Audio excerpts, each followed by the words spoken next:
Hello, and welcome to Toastmasters in the Community. I'm your host, Fran Okeson, and I'm going to pass this book to my guest of the day, who will open the meeting. Good day to everybody. Fran Okeson is going to be speaker number 1. Her speech will be number 5 from the Specialty Speeches Manual, Introduce the Speaker. Her timing will actually be the whole meeting. She will be evaluated by Paul Scharf. Her title will be, May I Introduce the Next Speaker? Thank you very much, Fern. We started this a couple of meetings ago, and we'll get used to it in a few more meetings. All right, so this is not a speech per se. It's teaching a Toastmaster how to run a meeting. And it's always a very easy speech to get credit for because I really don't have to do anything except do what I normally do.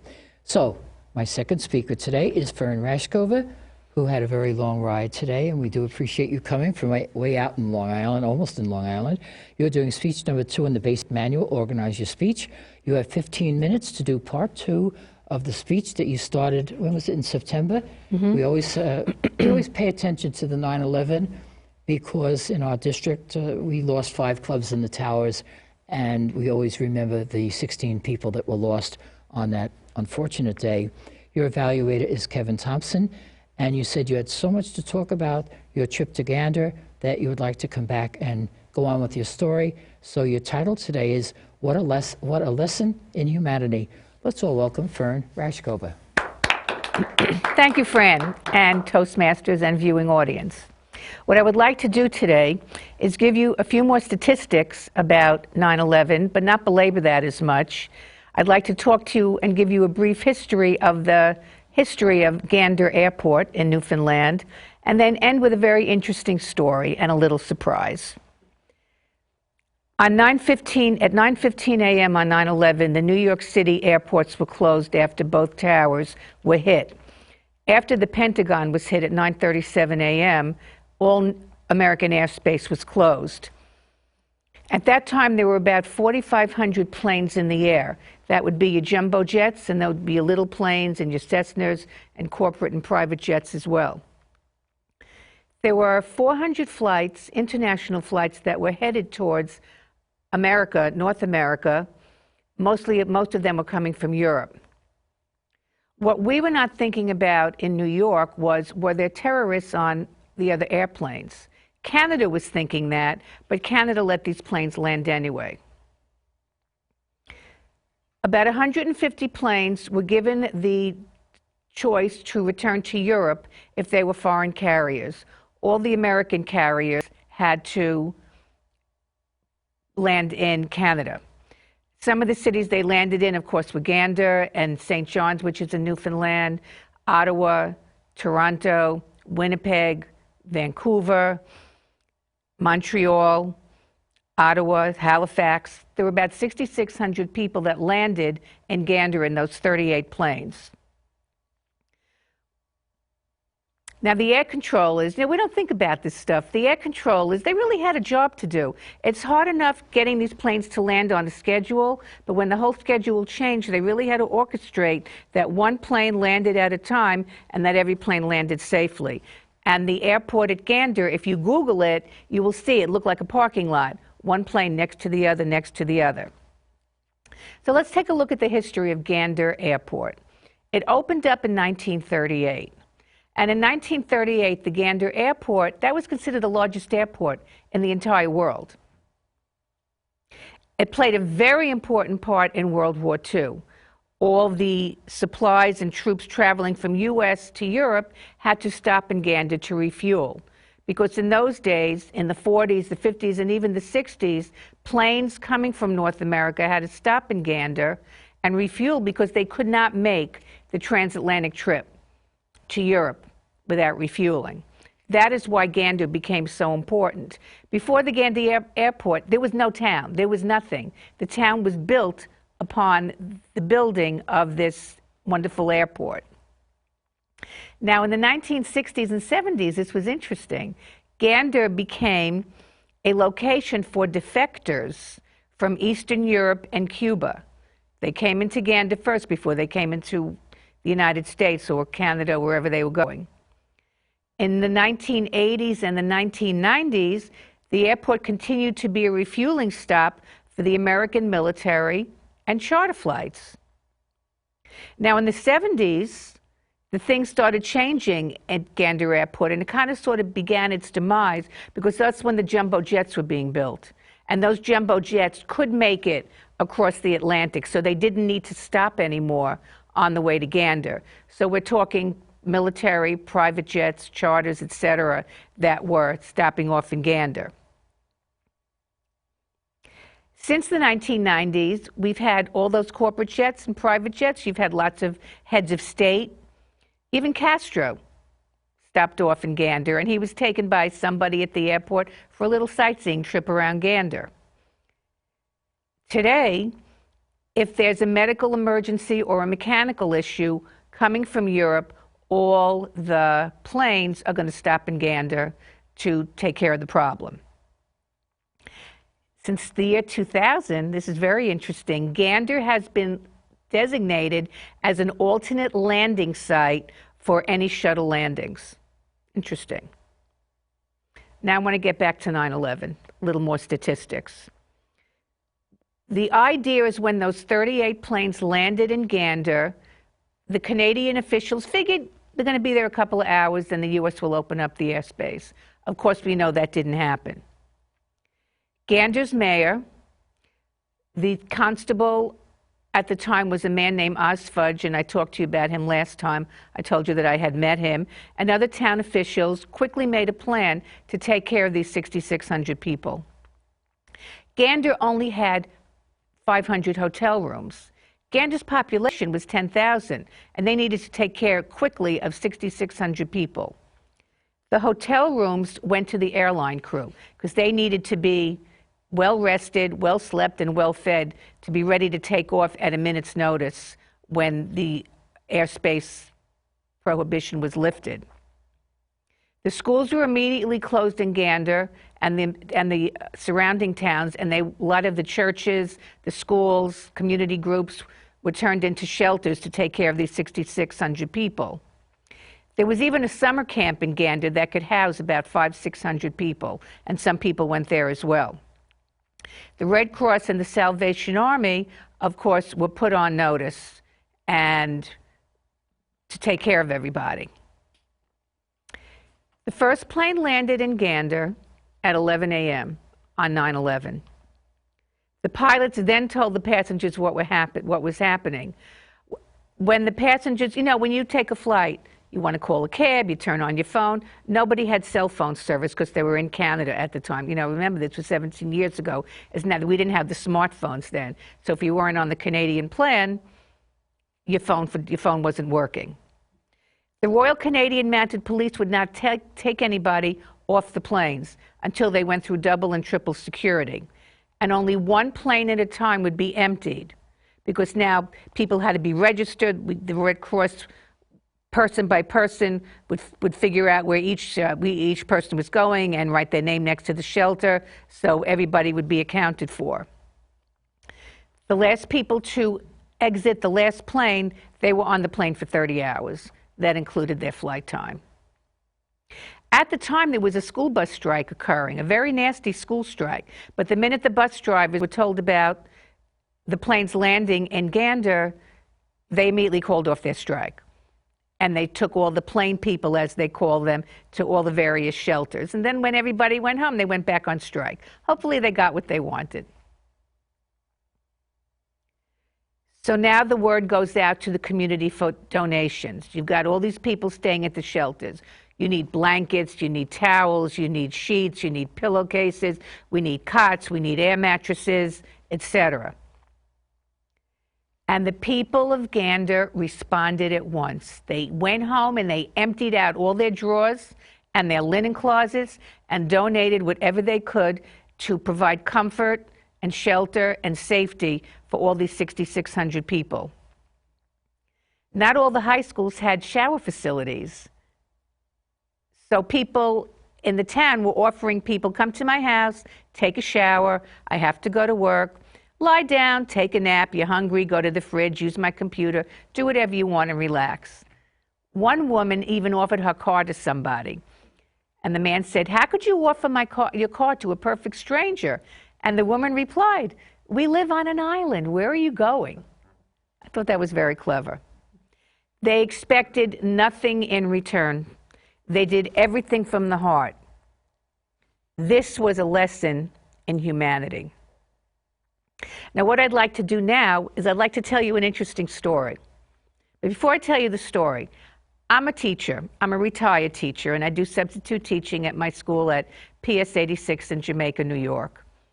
And I'm teaching the kids. When I have 4th and 5th grades, I'm teaching the kids about everything that I'm telling you. Because we're going to write letters to Mr. Oz Fudge. Mr. Oz Fudge is the man that I met, the constable. I met him this summer. He's now a councilman in Gander. And he was supposed to come to New York, and he offered to come to my school. Unfortunately, his vacation ended up being canceled, so I know what to do. I'll have 300 or 400 kids write letters to Mr. Oz Fudge, and hopefully he's going to come and visit our school after reading all these adorable letters. And I'm going to read you one of those letters in a little bit. So Mr. Werner Baldessarini, he was the chief executive officer of Hugo Boss, a very expensive men's line. He was coming from Germany to New York for Fashion Week, and his plane got diverted. He came in his fancy cashmere suit and his fancy Hugo Boss shirt and underwear and socks and belt and shoes, whatever. Well, when people got off the plane, they did not have any clothes, underwear, toiletries, etc. So they'd be taken to Walmart or the local stores, and they could purchase things. Mr. Baldessarini purchased some things, including underwear, Walmart underwear. And he got back to the shelter, and he changed. And let me tell you, he was not happy. His underwear from Walmart just did not fit like the Hugo Boss underwear. So he was a little uncomfortable. I told the kids this story in school. And yesterday, we wrote letters in one of the 4th grade classes. I just want to read you the kid's letter because you'll really kind of get the feeling of this whole story. The little boy's name is Tanjim, and he writes, "Dear Mr. Fudge, you met someone whose name is Rashkova, right? Well, she told us many stories about 9/11 in Gander. I really hope you come to visit us at PS 86. I will be telling you one story that I remember she told my class. The title is Famous Underwear. The famous Mr. Baldessarini was on his private jet to New York. His pilot received a call that said, you must turn back from where you came or land in Canada. Mr. B chose to go to Canada, and he landed in Gander. While he was in Gander, he tried to find shelter. He needed underwear, so he went to Walmart and tried the underwear. To him, the underwear felt extremely uncomfortable. So for the rest of the day, Mr. Baldessarini had to sleep in a shelter very uncomfortably. I hope you find the story I wrote funny. Also, I thank you for helping all those people on 9/11. I hope they are safe, and I hope you are safe. Again, I really hope you come to my school, PS 86. Sincerely, Tanjim Rashid." Out of the mouths of babes. I just love this kid's recall. The facts, and you know, it was just amazing. And this really gives you the flavor of what was going on. There are so many other backstories. There was actually one marriage. Group of young people were hanging out together at the bar. One woman said to this other girl, Deb, you know what, you're not married. You need to get married. Being married is good. I'm going to find you a guy. And she looks around the bar. She says, he's a nice young man. You married? Come over here. Turned out he was a Marine. He wasn't married. He started hanging out with everybody. And guess what? 2 years later, Deb and this Marine got married, and they went to Gander on their honeymoon. So, Gander took care of 6,600 people for 5 days. They just gave of themselves. They were not interested in getting anything in return. And what they gave to 6,600 people can never be replicated, I don't think, any time in history. So we thank you, Gander and Oz Fudge. if you're listening, you're going to get a couple of hundred letters, and I sincerely hope that you do get to visit our school, and we will definitely make it worth your while. Madam Toastmaster. Thank you very much, Fern. That was a lovely story. Let's hope there never is a reason for them to do that again, Yes. or for anybody else in the world to have to do that. And I'm glad you were able to meet these people and be able to share that story with so many of us. All right, our third speaker today is Ken Raftery. Ken is a DTM, a Distinguished Toastmaster, and he's working on speech number 10 from the basic manual, Inspire Your Audience. Ken has 8 minutes because that speech is an 8 to 10 minute speech, so I gave him the full 8 minutes. Sue Brooks will be coming out later to evaluate his speech, and your title is The Home in Rome. Let's all welcome Ken Raftery, another teacher. Thank you, Fran, fellow Toastmasters and viewers. Yes, I was on sabbatical last school year, which meant that I took classes instead of teaching. But since I had extra time off, I figured I'd take advantage and do some traveling. And in past speeches, I spoke about trips that I took to Japan, as well as to the bottom of the Grand Canyon. But I also did some trips to Europe. I went to Paris, to Dublin, and to Rome.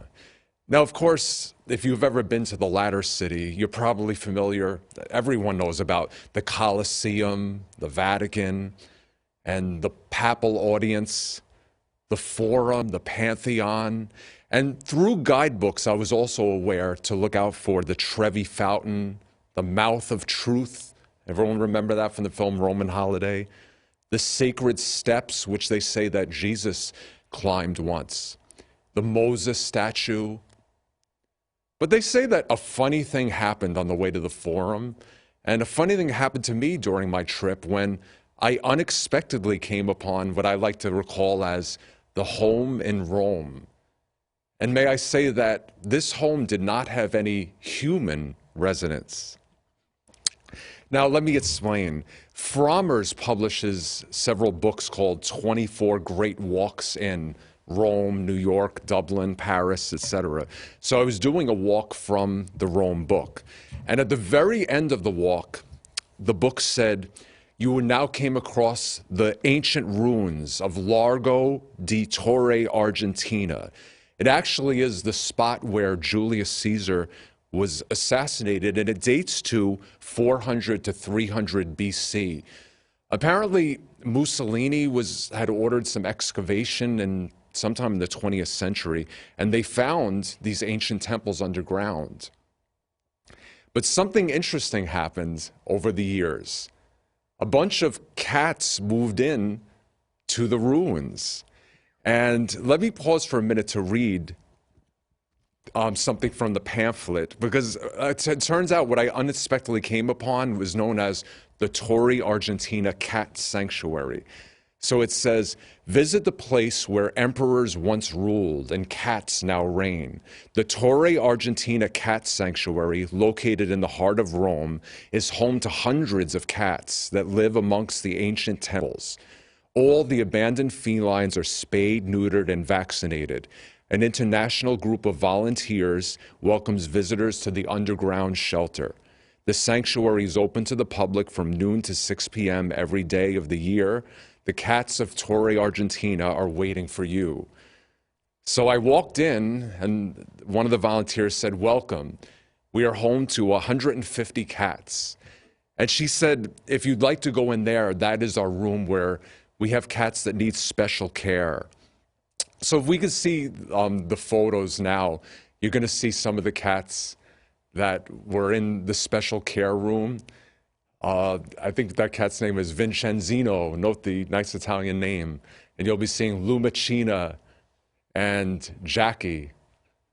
And those cats, some of them are blind, some of them are missing a limb. One of the cats, the one you saw in the middle one, was actually paralyzed, apparently. And it kind of made me sad. It's very different from PetSmart. If you go to PetSmart and you want to adopt a cat from, let's say, the Staten Island Council of Animal Welfare, which I recommend highly, you know, all the cats are in good health. But it was sad to see the cats that, you know, weren't in the best of shape. Now, to a certain extent, I'm a very cheap person, but in this case, I was practically pulling out my wallet. Please, I want to help you out. So they had a toy mouse for €8. And I said, I was just thinking on my flight here that I needed to get a toy mouse. I'll take it. Would you believe a coffee cup? My very last coffee cup broke on the day before I left for this trip. I'll take that for €12. I gatti di Torre Argentina. Gatti, get it, cat. Now, I've spoken in the past about Hoffman and Swinburne Islands off the coast of Staten Island. Those are actually bird sanctuaries. So the birds are actually smart enough to go where they know that humans aren't. So essentially the same thing happened in this case. Like the cats went among the ruins because they figured there weren't humans there to bother them. But, you know, it turns out that they're now in a protected area where they have humans looking after them. And it turns out there's actually sanctuaries all around Rome. I saw cats in other fenced-off areas. There's actually a cemetery I was walking around that I saw a bunch of cats as well. So it's interesting that they found their own place to live. And could I be blunt and say, a lot of humans are nasty people. Some of the people at my job, they're evil, and I don't like them, sorry. And the same can be said about dogs, too. There's some dogs that are nasty. You're walking around the street, and all of a sudden, a dog jumps up and wants to attack you. But to paraphrase Will Rogers, I've never met a cat I didn't like. Because I almost feel that cats have not the easiest life, some of them. Like you're walking around on the street, you see a cat walking along, a stray cat, and sometimes it just, you'll see various cat colonies. And we have people on Staten Island who care for feral cats as well.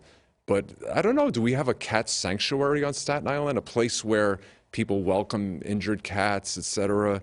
So the reason I did this speech as an inspired audience, I just found what these volunteers do is very inspiring. Cats like the ones you saw in the photos wouldn't be adopted, it'd be impossible. Some of them have severe kidney issues. I sometimes wonder if some of the cats I saw in that room are even still alive. I only went there this past June, so it's possible they are, and I certainly hope they are. But there's that old saying, as long as the Colosseum stands, Rome shall stand. And to paraphrase that a little bit, as long as I live, I know I'll always remember the home in Rome.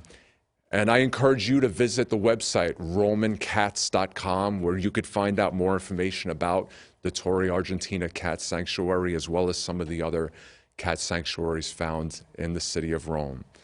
Madam Toastmaster. Before you leave the podium, Yes. this is one DVD that you will not be taking to school to show the principal, correct? Perhaps. I didn't say that the principal was one I was talking about. All right. Thank you very much, Ken. All right, thank you. Thank you. Our next speaker is Rachel Weiss. I know she's in the room. I'm here. She's up there. Now, only Kevin is doing 3 cameras. I am very That's impressed. right. We got our roller skates today. You do? Oh, very, very good. Yes, we lost a few people because of other obligations. Oh. So luckily we have 2 energetic people who are running around doing 3 cameras. All right. Rachel, yes, I was just showing Fern your 3 Musketeers pictures here. Very, very adorable. You're doing speech number 2 in the basic manual, Organize Your Speech. We gave you 7 minutes. And, oh, Fern, you're her evaluator. You have a manual? Good. And the title is, this was from last month when Peter came up with our Thanksgiving theme of what I'm most thankful for, and then Rachel couldn't show up for that, and so she's doing that speech now, and her title is The 3 Musketeers. Let's all hear from Rachel Weiss. Thank you, Madam Producer. Thank you for this topic. Yes, I'm going to talk about The 3 Musketeers, not the book by Alexander Dumas, but my 3 Musketeers. My 3 Musketeers are Lydia, Bethany, and Sarah. They are my daughters. They personify love. My 3 Musketeers have been there for them, for each other, whether that be memorizing their times tables or vocabulary words or Bible verses. they have that relationship with each other that hold each other accountable, and specifically accountable to truth, regardless of how difficult it is and how they may be going against the flow. You've heard the phrase, two's company and three's a crowd. That doesn't apply to my three musketeers. It's one for all and all for one. They each have their own personality, talents, and gifts, and yet between the three of them, they complement and enhance each other and can do more together than any one of those individually or throwing any other three together. They are a unit. They are the Three Musketeers. Life got tough. Things happened. I got divorced. Their world came tumbling down. Their lives were ripped apart from friends. Bethany and Lydia were juniors in high school, and they were jetted off to Florida. There is an art form called kintsugi. It's where you're taking something that's broken and putting it back together, honoring those precious scars, taking something that would have been rejected and elevating it to something of precious stature. All three of my daughters are artists.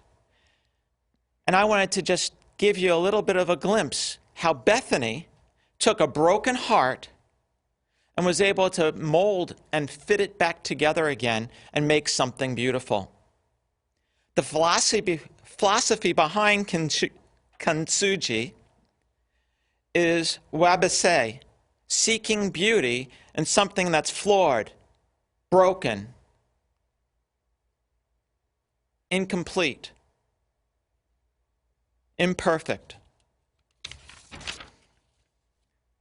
Those life changes, my divorce, that caused their world to tumble down, they were able to take that and put it back together again and rise from those ashes, rise from those broken pieces, and become whole again. Many in that situation would have failed, dropped out of school, or something worse. Instead, they rose to the occasion. Lydia graduated summa cum laude, and Bethany graduated cum laude from high school in Florida. Time has gone on. A lot of changes have happened, but the Three Musketeers are still together. Sarah, my oldest, she got married. Her husband saw her dream and put his dreams on the side to allow her to follow her heart and to move in and accomplish the dream of being a special needs teacher.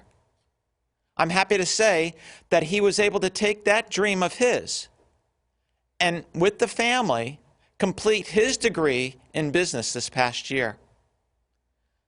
I am thankful for their love and commitment to each other, to the family, and to the families that they are blessing. Bethany, she followed her heart and went on multiple medical missions trips around the world. She's gone to Africa, South America, the islands, the Caribbean. She has gone through school and got her master's degree, opened up her practice in music therapy. And she's making a difference with oncology patients.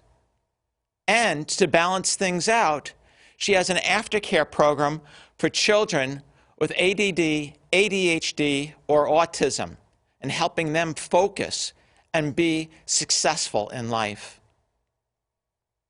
She has a daughter, and her husband, Alex, is a pastor in a church just outside of Tallahassee, Florida. I'm thankful for their giving heart and forgiving heart and how they're making a difference in the lives around them and in the people and the lives around the world. Lydia, she's used her talents of art and organization to help a small family business grow and be stable in an environment of economic uncertainty.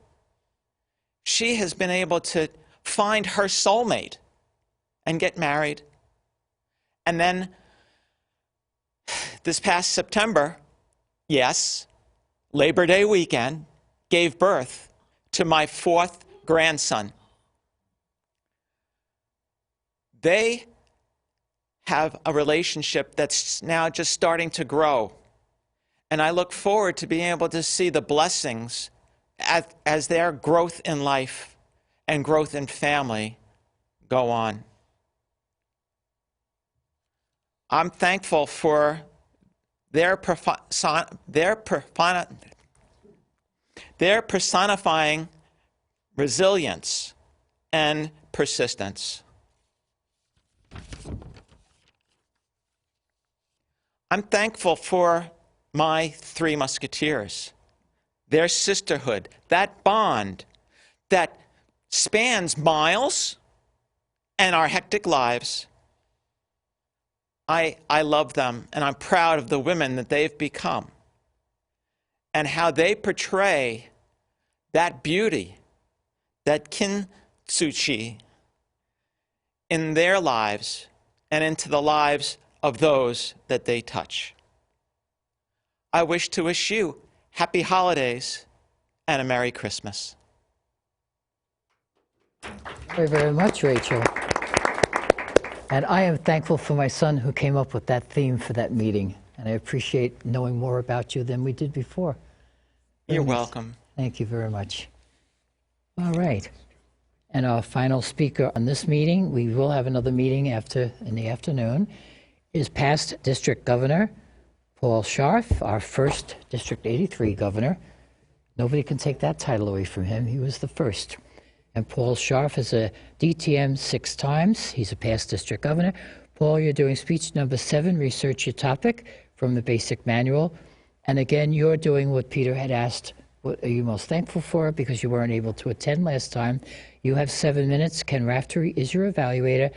And your title will let people know exactly what you're going to speak about. And your title is, I am most grateful for my right eye. Let's all welcome past district governor and a very good friend, Paul Scharf. Madam Toastmaster, fellow Toastmasters and guests, members of the audience. Yep, I'm thankful for my right eye. That's the only eye I have right now, and probably forever. But that's another story. The reason I'm thankful for the right eye is, let's face it, I drive on the right side. If I have to make turns, instead of making a left turn, I'll make 3 right turns and end up going where I'm going, or where I want to go. The right eye is also a little bit more important than the left eye, since, as I said before, drive on the right side, but everything else is from the right most times.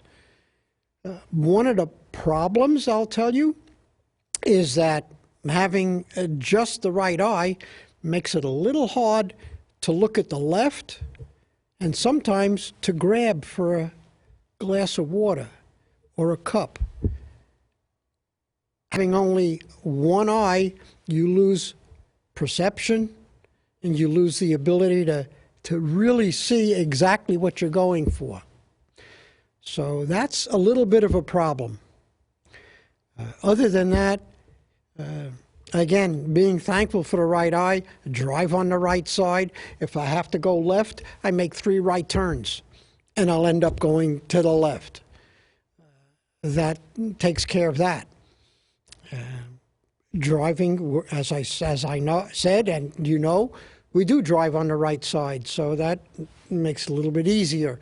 I don't have to worry about people on the left. As long as I'm okay on the right and in front of me, I'm fine. If you're worried, then find out where I'm going and don't go on that street. But otherwise, I manage. And as I said, if I have to make a left turn, all right, it's 3 rights, and I'll get there. As I said before, the only major problem, well, 2 problems. One, if I have to go to the left or look to the left, I have to do a whole lot of turning with my head, since I can only see so far, and I want to see what's on the left. I got to go all the way over there. Okay, that's what's on the left. Other than that, hey, one of the nice things about it, believe it or not, one of the nice things is when you're in line to go somewhere with a whole lot of other people, and they want certain people to go first, you know, it's women and children, and you with the patch, come over here. So, you know, that's really pretty nice. I don't have to worry about being last in line. I'm always one of the first ones up there. That's nice for people to take care of me that way. Of course, the other thing is when I walk down the street, which another good thing is people see me and they move a little bit aside.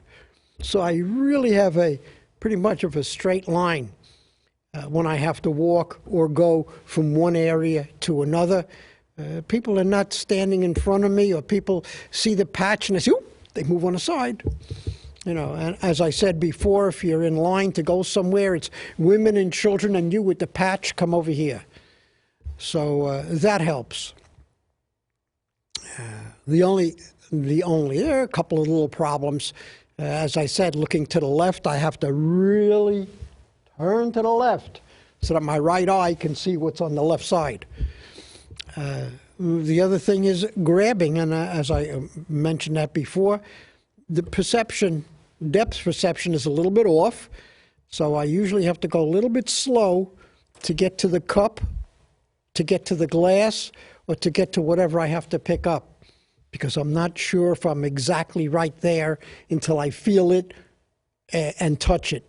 Then I can grab it and pick it up.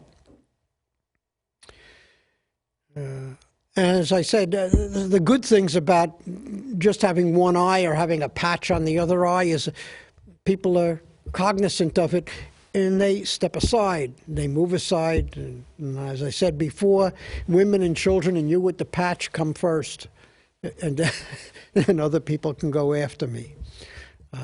That does help, puts me in the front of any line that I'm going to, in the front of every area that I have to get to.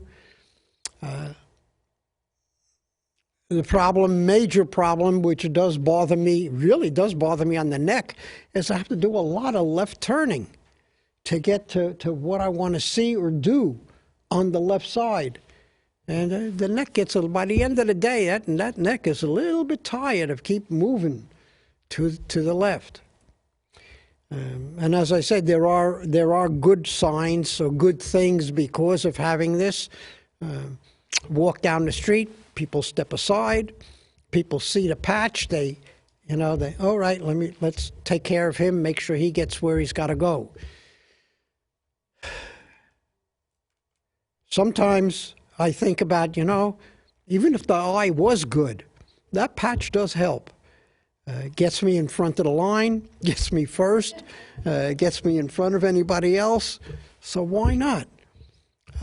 That being said, I think it's time for me to go to the front over there where my chair is. Madam Toastmaster, thank you. Thank you very much, Paul. Thank you.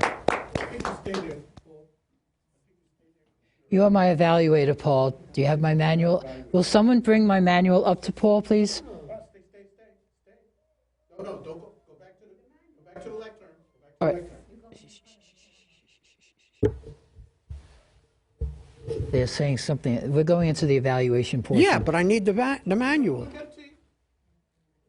If they don't, you just tell me how I ran the meeting. Oh, you ran it wonderfully. Absolutely fantastic. Is that my manual? Why is it say? It should be my manual. Why does it say Raphael? This is not my manual. Anyway. Just go ahead. Just go ahead. What am I going ahead and doing? give an Right. oral evaluation of My evaluation of you running the the show. And you can say the show isn't over yet because we still have other things to do. Oh, yeah. But up to point- this point, let me say that, Okay. Fran, you did do a nice job in introducing people, introducing the speakers. You made the audience aware of what the next event was coming up. I really did like the way, and I do, because you've done it before. I do like the way you run a program. You make sure everybody knows what they're doing, knows when they're going to do their thing, and everyone is ready, prepared. You make sure that the show runs right. I do appreciate it, and I do appreciate the way you make sure we're all set. I mean, days before I get calls, don't forget you're doing this, you're doing that. So when the show runs and Fran runs the show, you know, it's fantastic, and I really appreciate it. Thank you very Paul. much. And I usually plan 3 shows ahead, so send me what you're doing next month. Okay, you want it now? In the break, Pete. Okay, fine. Thank you, Paul. Okay. Thank you. Kevin, does that manual have a gold cover, please? Excuse me? What? I didn't hear you. Check the book that went under there. Does it have a gold cover? All right, that's the one. Let him just sign the top as the evaluator, please. Speech number 5 in there.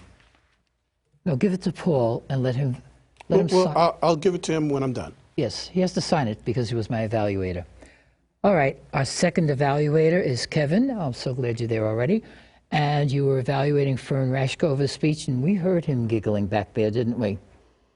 I think he's going to get a plane and go to Gander just to be put up by some of those nice people. Kevin, why don't you tell Fern what you thought about this part of her speech? She may have a part 3 down the line. We'll have to see. 6,600 people, huh? That's unreal. Yep. And they only have a population of 10,000. Yep. Okay, Mr. Thompson, you're on. Thank you. You're welcome. We'll give you an applause. Oh, that's nice. So nice of you. Oh, You're such a good Toastmaster. Fellow Toastmasters, welcome guests, and of course, our studio audience at home. I am so glad that I had the opportunity to evaluate Fern's speech, because in her speech, she gave you a view, an insight, a look into who she is as a person. Now, if you've been watching this program on a regular basis for years, you'd realize that she was a teacher. I didn't remember that. But you could see that not only was she a teacher, but she is a master storyteller. She had twice as long to give information about a speech that I wish that she could have spent actually the whole meeting talking about. But I'd like for you to focus on 3 things, because there are 3 things that I want to bring to your attention. She talked about a child, she talked about underwear, and what was the guy's name? No. Oh, no. Oz Fudge? And fudge. So you talked about a child with some bunch of underwear and fudge. I was like, this is not going to be good. It's just not going to be good. But she gave such an interesting story about Gander, a story that I did not know prior to her first speech, and I hope that she comes back for a third, because it was truly wonderful. Thank you so much. Thank you. Thank you very much, Kevin. And now Ken's evaluator was Sue Brooks, who was let out of the control room. What did you think of Ken's speech, Sue? You're on. Thank you so much, Madam Toastmaster, studio audience, and viewers at home. I thought Ken's speech, The Home in Rome, went very well. And in terms of a speech to inspire our audience, I think Ken hit the nail right on the head. It's always an intriguing thing when you see a title and you don't know where the speech is going. Prior to the meeting, I had asked Ken if there was anything in particular I should look or listen for, and he said, no, just listen to the speech. I don't want to give anything away. So it was quite intriguing, wondering what home in Rome were we going to hear about.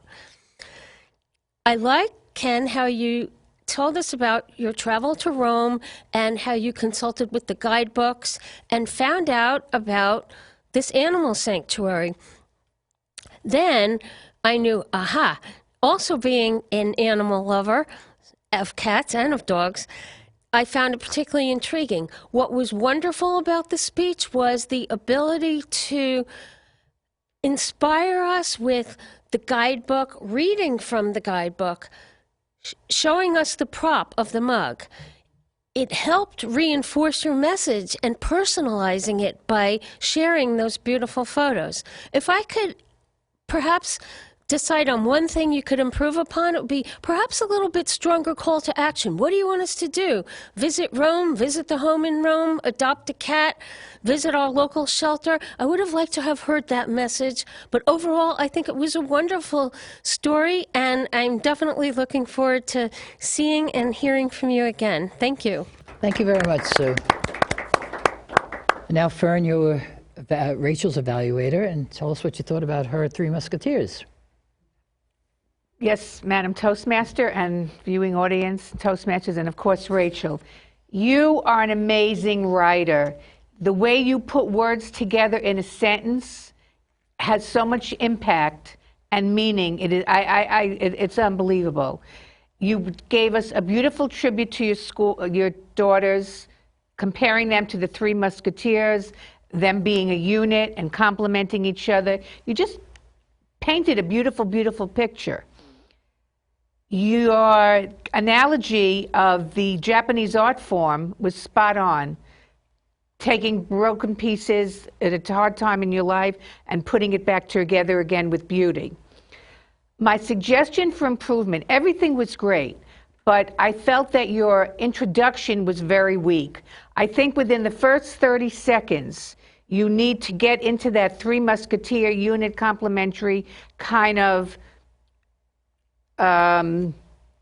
concept, so that will lead you into the rest of your speech and all the different points that you made.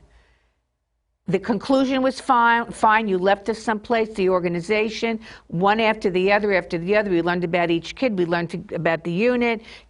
You did a fantastic job. Thank you. Very nice, very nice. And now Ken Raftery will discuss Paul's speech about his right eye. Thank you, Fran, fellow Toastmasters and viewers. Yes, I almost feel like we inadvertently had a theme meeting today, because if you think about it, all the speeches were about something that would appear to be a disadvantage, but in the end, we were looking at the advantages of the situation, right? Think about it. Every speech today had that theme. So I think Paul, showed us that story, which certainly had that theme. And I really liked the fact that he spoke about seeing the positives of a situation that in general would be considered negative. As far as it being research, well, it of course was research, because he lived through these stories and situations. And I always like his style of speaking. I've been seeing him speak for years, and it's always a conversational, calm style. There's always a bit of humor as well, which is very good. Body language was excellent. The stories were good. And again, the main thing I liked is how you found the positive in your situation. As far as the suggestion for improvement, the very first question says, how well did the speaker's topic apply to the audience? I think you may have tried to make it apply to us a little bit more. Maybe even, I don't know if this is a crazy idea, you could have just began by asking all of us to close our eyes, and maybe just, it's something that, I never even thought of, like, what would it be like to only be able to see out of one eye? So maybe you could have asked us to try that, just so we can experience a little bit, just related to a situation that maybe, some of us could relate to. But other than that, I really enjoyed what you said today, and I look forward to your next speech. Yeah, I'm glad you picked up on that. I think everyone's going to go home and try it. Yeah. Something you just don't think about. Very good point that you made there. Thank you, Ken. Thank you. All right, now it's our time for table topics, which is always fun. To the people giving the questions, not so much to the people who have to go up. One day we're going to give you one. Oh, I got one at the last, we had a little time, and she hit on me. So you can think of one in case we run over time. All right, our first table topic responder is already in position. All right, Rachel, what is your favorite month of the year? Rachel Weiss. What is my favorite month of the year? It's hard to just single one out. But August appears to be my favorite, because we used to go on vacation as a family, and we'd celebrate Christmas in August. And so therefore, we'd have Christmas twice a year. Once up in the Adirondacks, where, believe it or not, in August got into the 30s and low 30s, where you had to put a coat on. It was a beautiful time. It was a special time. It was a time where I could get away from all the packages. See, I work for United Parcel Service, and Christmas in December is the heaviest, most active time of year. So Christmas in August would have to be my favorite.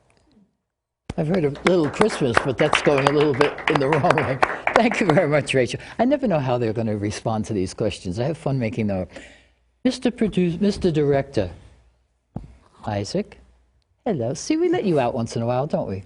Sure. All right. What is your favorite day of the week? Isaac Golbinovich. Actually, it's interesting. My favorite day of the week. I thought about it many times. I spoke about it many times with various people. And I say Wednesday. Now, why? Why Wednesday? Why not any other day? Because on Monday, week starts, you're kind of getting back from the weekend. On Tuesday, you work. On Wednesday, you're getting ready for the weekend. So week is almost over.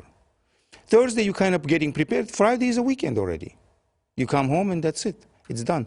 So my favorite day of the week will be Wednesday because it's right in the middle of the week. And many times when I could, actually not many, but when I could, I would take Wednesday off and have a wonderful time. Like the week is not that long. It doesn't seem that long. So you have a little break in the middle. Wednesday it is. Very nicely done. Thank you very much. Now we have a new member. I'll be filing his new membership this week, John Coltrinari. And I do have to start by telling you, Fern, because you didn't meet him last month, his mother, in my 30 years as a Toastmaster, his mother, Dorothy Colt, was the only person in my 30 years who knocked on the back door of my house to ask how she could join Toastmasters years ago. Wow. Yes, and now where is your mom living? Michigan. What? Michigan. Michigan, yes, she moved. Because I called her to see why she wasn't coming back to Richard County. She said, it's a little hard. We moved to Michigan about a year or how do so you like ago. that? She didn't even say goodbye. But she was the only person who came to my house to find out how to, yes. So John, we love having you as part of our family now. Thank you. And your question is, what is your favorite time of the day? John Coltrinari. Thank you, Madam Toastmaster. Thank you, distinguished Toastmasters and our viewers at home. My favorite time of the day is the early morning. I wake up obscenely early, usually before 4 in the morning, and it's my time for myself. I get prepared for my day. I plan out what I'm going to do and what I need to do to grow, because every day I'm working to grow, and that morning is my time each day for myself. So that would be my favorite time. Thank you. Thank you. Very much. All right, Fern, we do have 3 minutes. Let's have you pick something. Yes, I did. But before I ask you your question, I would like to give you a copy of the book, The Day the World Came to Our Town. This is where I've gotten all my information and all my stories. It's an unbelievable read, and for all of you, you can go to Amazon, you can go to Barnes & Noble, they'll order it for you. The Day the World Came to Our Town, the story of Gander, Newfoundland on 9/11, and this is my present to you. Thank you very, very much, Fern. Thank you. It's Now, beautiful, beautiful. The question for you is, what is your favorite decade? That wasn't very nice. That's Fern. in here. Favorite decade. Good Lord. All right. At the last show, I told all about growing up and spending my summers out in Long Island at Breezy Point, Amityville, where my aunt had a summer home. She was a 6th grade teacher, and my grandmother and I moved in with her when my grandmother had 3 strokes. And my grandmother was a school principal, so I was schooled even over the summers. But she had a bungalow on the end of an island, And our backyard was water. It was all water, so we all had boats. And those summers in Amityville, well, actually, that was in the 50s. I graduated from high school in 54. So, yeah, growing up and spending summers in Amityville, it was free. It wasn't dangerous. Children could go out. They could go into the woods. They could go into the beaches. They could go wherever they wanted to. Now, you have to protect yourself 24/7. Hey, you're not a bad speaker. Thank you very much. Very Thank you good. very much. Yes, Good this job. is a thing I made up years ago. All right, so I guess we'll. Oh, we still have. Does someone? Joan, would you? Then we don't have a timer. I'll throw out I'll play it on you. I had one over here. Uh-oh. Worst gift. Fern Rashkova. What? Worst gift. I saw that in passing. Worst gift. Go ahead. You've got Well, 1 minute and 40 seconds. All right. It's not that it was a bad gift. It was a very nice gift. I was at a Lions Health Fair, and I had a booth, and one of the church ladies came over to thank me for coming to the health fair, and she gave me a huge lucite cross. I'm Jewish. I didn't tell her that. I thanked her very much, and I said, what am I going to do with this? It's got to go someplace special. So I left it in my trunk for months. That was special? Wait. I left it in my trunk for months, and then one day I was at Key Food in the parking lot, and I see these two nice old ladies, and they look kind of Christian to me. How do you decide that in a parking lot? I don't know. I went up to them and I said, listen, somebody gave me this beautiful cross. Would you like it? Oh, my God, yes. And I went to my trunk. I gave her the beautiful cross, and she was very happy. Very nice. You are certifiable, though. You do realize that, right? Certifiable. Well, anyway, it's a lot of fun coming up. But I do want to tell people, I have this list I made up a few years ago, 320 ideas for table topics. And for our audience who doesn't understand it, table topics is impromptu speaking at the end of a meeting. So we'll see you all next time on Toastmasters in the Community. We still have time? We still have some more time. We still have time. I wish everybody a healthy and a happy holiday season. Did you have a happy Hanukkah? I think that just Hanukkah ended. is tomorrow night. Usually it's the Christians that tell me it's Hanukkah. Because if we didn't have a day off from school, I don't want to know about it. Wow. Well, you do get feisty, don't you? Okay. Ken well- can appreciate